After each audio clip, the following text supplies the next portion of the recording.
WXII 12 Sports.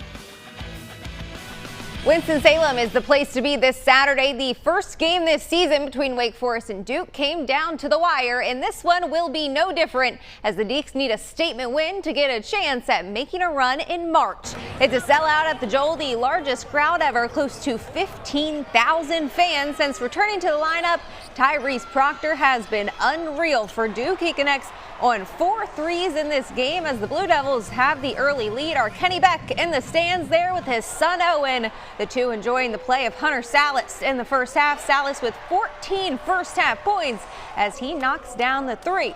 Moments later, the Deacs red hot. It's Boopy Miller time. The same spot as Salas. Wake Forest trails by 2 at the break.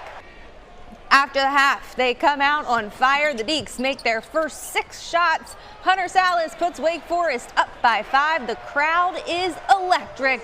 Duke hanging on through the tough spurt of their own. Jared McCain, the transition 3. McCain with 15 trying to silence those boos. Wake Forest would shoot 70% from the field in the second half. Deacs swing the ball to Cam Hildreth in the corner. Wake Forest lead up to 4, 40 seconds to play. The Deacs now leading by 2. Duke looking to tie or take the lead, getting the rebound up court, but the Blue Devils throw the ball away. It's going to be a turnover, and they are storming the court in Winston as Wake Forest secures their first win over a top 10 team since 2020, defeating Duke 83-79. Well, Chanel, there's a bunch of different ways that you can go about wrapping this basketball game up, but I'll do it in a personal way. I grew up watching ACC basketball. I grew up watching Maryland take on Duke back in the day, or Wake Forest take on NC State, and obviously Duke versus North Carolina.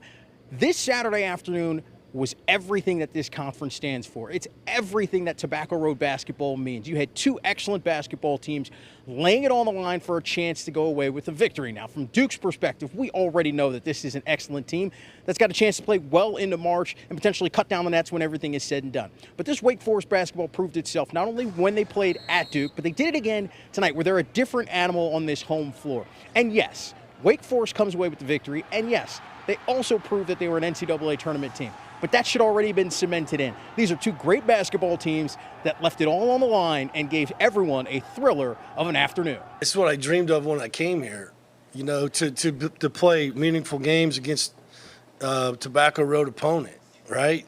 I mean, I grew up as a kid and you know, as a young adult watching games, Duke, Carolina, and, you know, I just wanted to be a part of that, you know, but most importantly, I wanted our fans to be able to experience that and our students. There wasn't a lot of blue in here. You know, I've been here a couple times and had a pretty good crowd. Beat them last year, but there was a lot of blue in here. Not a lot of that today. Credit to our fans, you know, for showing up and sitting their butt in seats. For us to really be a part of that, it's kind of hard to kind of put in words, really kind of get the whole understanding of it right now. But I'll tell you what, when it's an hour and 10 minutes before the game and you see all your students that you just see walking around on campus sprinting as fast as they possibly can to get to a good seat, you know, it's pretty special. Now, while we can wax poetically about what this game means for the ACC, what it means for Wake Forest, and obviously cementing their place as an NCAA tournament team, there is another note that should take from this game, and that's Kyle Filipowski getting injured during the court storming here in Winston-Salem. Now, both Jon Scheyer and Steve Forbes spoke about it after the game. Both were extremely disappointed that it actually happened, and they're hoping that Kyle Filipowski can get back in quick order, obviously, for this Duke basketball team, because it would be a huge loss in a moment that didn't really need to happen. Both coaches saying that they don't like court stormings, and they wish they would do away with them. Fans got themselves a little bit of excitement.